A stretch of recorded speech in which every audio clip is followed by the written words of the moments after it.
ঈদের ছুটির পর আজকেই প্রথম কোর্ট, তাই গ্রামের বাড়ি থেকে সকাল সকাল গাড়ি নিয়ে বেরিয়ে পড়লাম।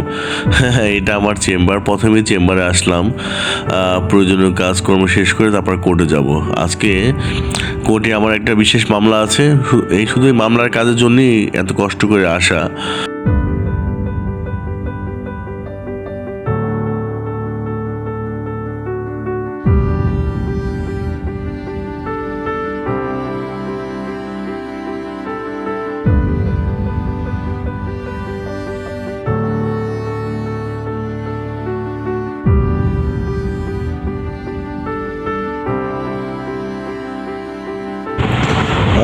চেম্বারের কাজ মোটামুটি শেষ করলাম।